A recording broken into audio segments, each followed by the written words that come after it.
किसी ने पूछा, अपने नियम में एक चीज है कि दूसरे के हक का पैसा जानबूझकर नहीं लेना। इस पर एक सज्जन ने पूछा है कि ये क्या बात है, दूसरे का हक क्या है?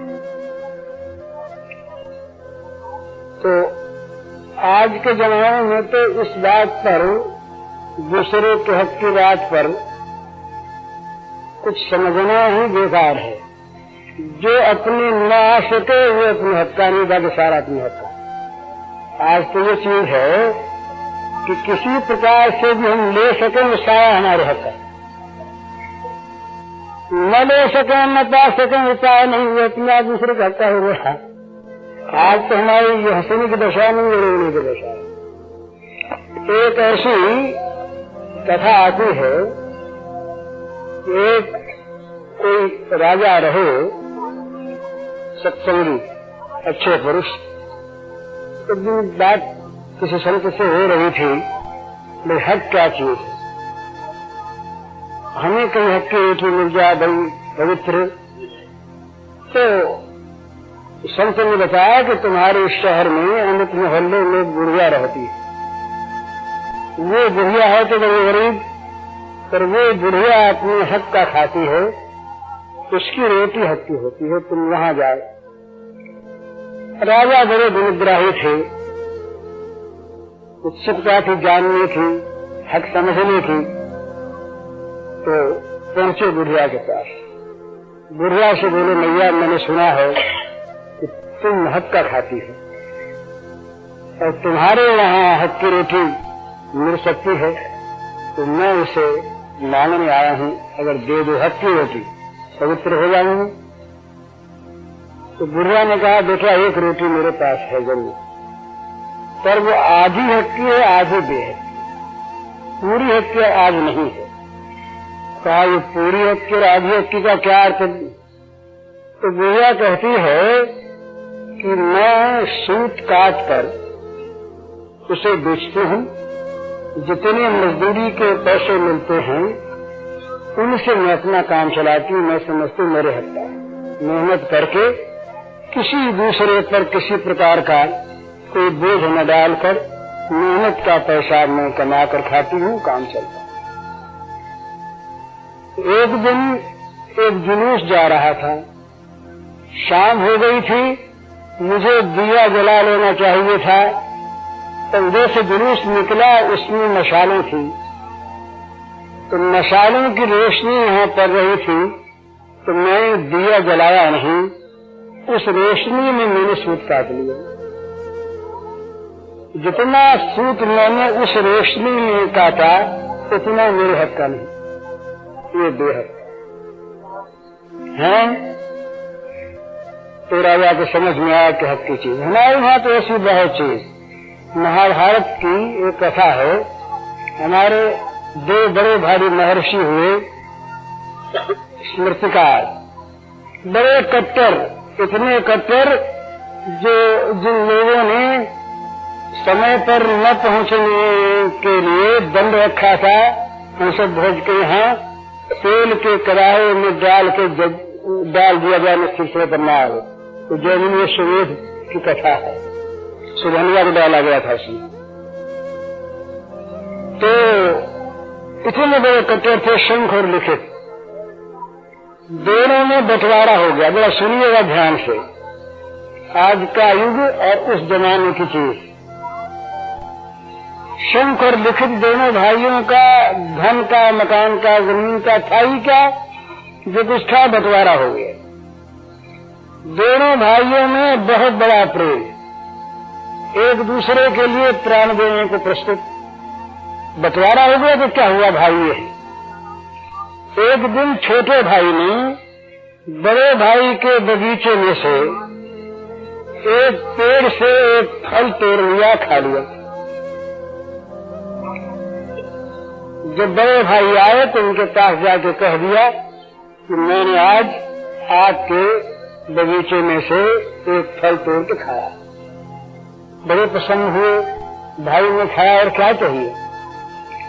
लेकिन ये तो भाई को चाहते हैं धर्म में अत्यंत प्रतिष्ठित जीवन वाला भाई, फल खाने में आपत्ति नहीं, तो मान करके कह करके चाहे सारे के सारे फल ले ले, त्याग में कोई बात नहीं, प्रेम में कोई भेद नहीं। लेकिन वो स्मृतिकार है ना, लोगों को धर्म सिखलाने वाले, तो पूछते हैं भाई से, शंख ने पूछा लिखित से, अच्छा बताओ भैया, तुमने हमसे बिना पूछे जो पेड़ में से फल तोड़ के खा लिया, इस क्रिया की क्या संज्ञा होती, इसका क्या नाम दिया जाए? स्मृतिकार है ना, पूछते हैं कि तुम्हारी इस क्रिया का नाम क्या है? तो सोच के कहा, महाराज चोरी।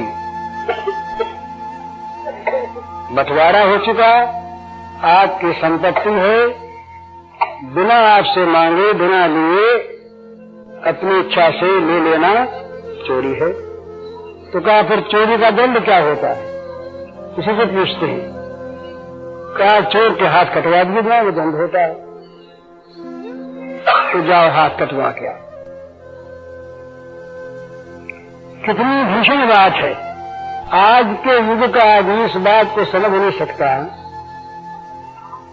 कि एक फल अगर उसने खा लिया तो प्रकारांतर से उसको फुसला के बेचारे के हाथ कटवा देना चाहता है। कितना निशंस है, कितना निर्दयी है, कितना अत्याचारी है, कितना स्वार्थी है। ये सब बात हम लोग आज कह सकते हैं, पर लिखित में ये बात नहीं कही। लिखित ने सोचा अपने मन में कि भाई का मुझ पर बड़ा उपकार, मुझे धर्म के पथ से जया भी विचलित होते भाई देख नहीं सकते, मुझे बचाते हैं, कितना बड़ा उपकार। उपकार मानकर हाथ कटवाने के लिए मुनि जाते हैं राजा के पास। राजा से जाके कहते स्वयं चोरी स्वीकार करते हैं। कहा मैंने चोरी की है, अपने भाई के यहाँ मैंने फल चुराया है, आप मेरा हाथ कटवा दो। राजा ने बातें सुनी, कहा भाई कोई बात नहीं है, भाई से कह दो। बोले कह देने से क्या होता है, मैंने चोरी की ना।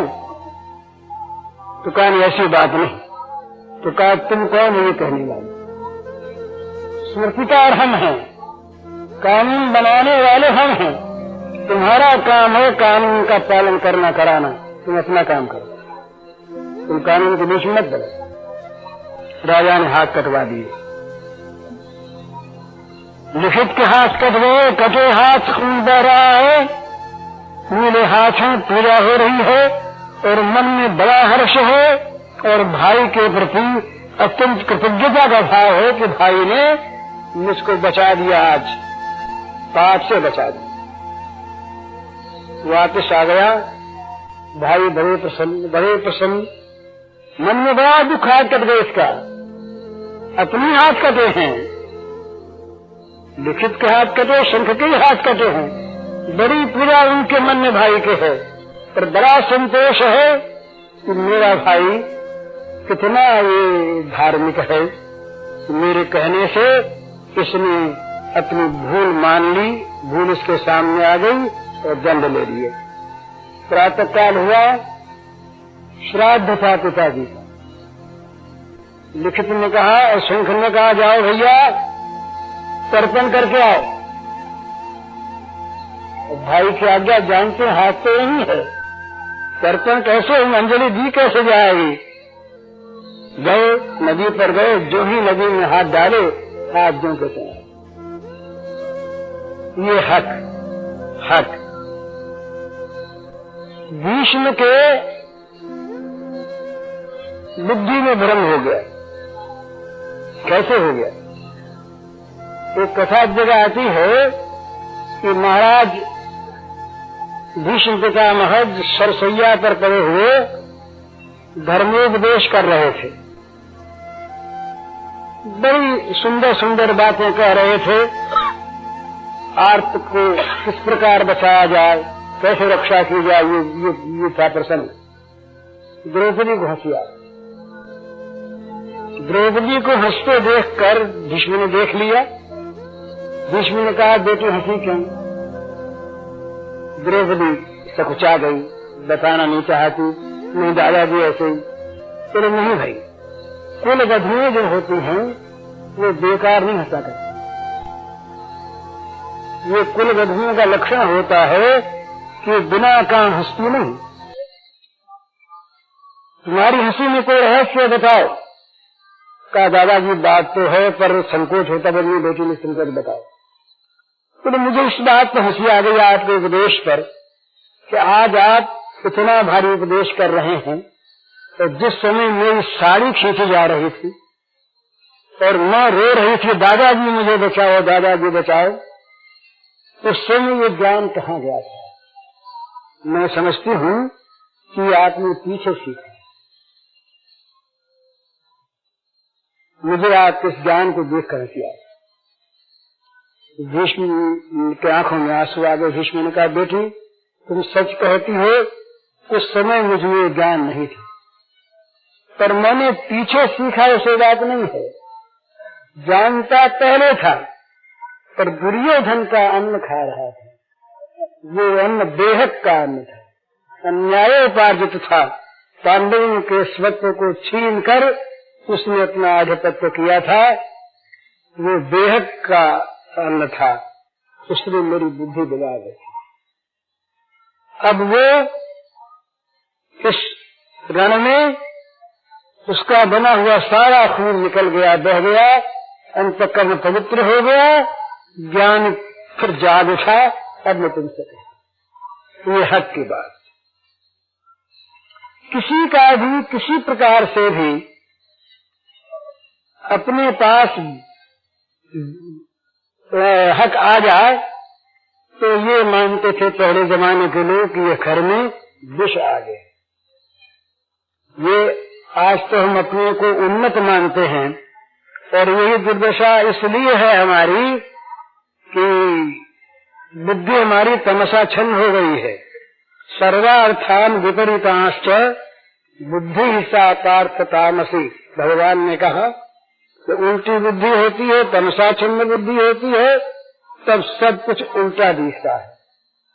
तो आज हम गिर तो रहे हैं, हमारा नैतिक पतन हो रहा है, पर आज का समाज, आज का नेता, आज का अग्रगण्य पुरुष कहता है कि हम उन्नत हो रहे हैं, हमारी उन्नति हो रही है, उत्थान हो रहा है। ये तो हक वाले की बात। तो जहाँ तक बने जानबूझकर दूसरे के हक का कोई पदार्थ भी नहीं लेना चाहिए। ये उनके प्रश्न का उत्तर है।